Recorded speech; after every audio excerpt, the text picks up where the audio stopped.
দেখো, আমি কিন্তু এভাবে আর সংসারটা টানতে পারছি না। তুমি কিছু একটা করো। আমিও তো কম চেষ্টা করেছি বলো, আমি কি চেষ্টা কম করেছি আমার দারিদ্রতা দূর করবার? কিন্তু কাজের কাজ তো কিছুই হচ্ছে না। আরে কাজের কাজ তো কিছুই হচ্ছে না সেটা নিজে ভাবো। আমি রোজ সকালে কাজে বেরিয়ে সন্ধ্যা পর্যন্ত কাজ করি। তুমি দিলীপ বাবুর বোন, সেটা জ্ঞান আছে তোমার? তুমি আমাকে এরকম ভাবে কথা শোনাচ্ছ কেন? আরে তোমাকে কথা শোনাবো না তো কি করবো? তোমাকে কি মাথায় তুলে পুজো করব?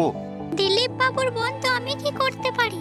আরে যাও যাও, তোমার দাদার কাছ থেকে টাকা নিয়ে এসো। বোনের সংসার না চললে সেটা দেখবা দায়িত্ব দাদার। এত বড়লোক বাড়ির বোন যখন তোমার অভাবে থাকা মানায় না।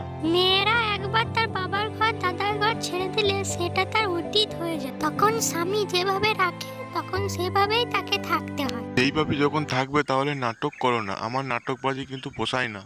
তাহলে কি যদি সংসারে সমস্যা হয় তাহলে তোমাকে কি বলতে পারবো না? আরে কোনো কথা বলার থাকলে নিজের দাদাকে গিয়ে বলো টাকা দিয়ে সাহায্য করতে। আমি আর তোমার জন্য নতুন কিছু করতে পারবো না। এই সংসারের জন্য আমি অনেক করেছি, তোমার জন্য করে আমার শরীর খারাপ হয়ে গেছে। এইবারে কিছু করতে হলে তোমার দাদা করবে। কথাটা যেন তার কানে তুলে দিও, এই বলে দিলাম, ভাল লাগে না। তুমি আজ আমাকে এই কথাগুলো বলে খুব কষ্ট দিলে।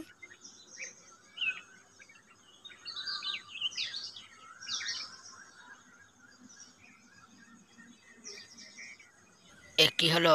চিন্তিত দেখাচ্ছে যে তোমাকে। আর বলো না ভাই, সংসারে অন্যটা নিয়ে আর পাচ্ছি না। কেন, কি হয়েছে তোমার সংসারে? আরে তুমি তো সংসার করোনি ভাই, তাই তুমি বুঝবে না সংসারে কতটা জ্বালা। দেখো, সংসার আমি না করতে পারি কিন্তু সাত ঘাটের জল খাওয়া মাল আমি। হ্যাঁ হ্যাঁ, দেখো তোমার যদি কোনো সমস্যা থাকে আমাকে বলবে, সমাধান করে দেবো আমি। আরে সেই জন্যই তো আমি বলতে চাই তোমাকে কথাগুলো। কি হয়েছে, কথাগুলো আমাকে খুলে বলো। আমাদের সংসারে অভাব আর দূর হচ্ছে না। আমি সারা দিন রাত এক করে কাজ করছি কিন্তু টাকা পাচ্ছি না বেশি।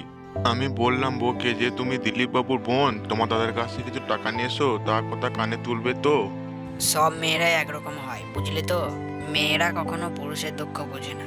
তাহলে এই অবস্থায় আমার কি করা কর্তব্য বলো তো? তাহলে একটাই উপায় আছে, বইয়ের খাওয়া বন্ধ করে দাও। বলো তোমার বড়লোক দাদা দিলীপ বাবুর কাছ থেকে টাকা নিয়ে আসতে পারলেই তবেই তার খাবার জুটবে। দিলীপ বাবুর কাছ থেকে তোমাকে টাকা নিয়ে আসতে হবে, না হলে ঘরে রোজ ঝগড়া ঝামেলা করবে। আরে তা না হলে বউকে মেরে পটপট করে দাও। ঠিক বলেছো, এবারে সোজা আঙুলে ঘি না উঠলে আঙুল ব্যাঁকা করতে হবে, তবে বুঝবে কত ধানে কত চাল।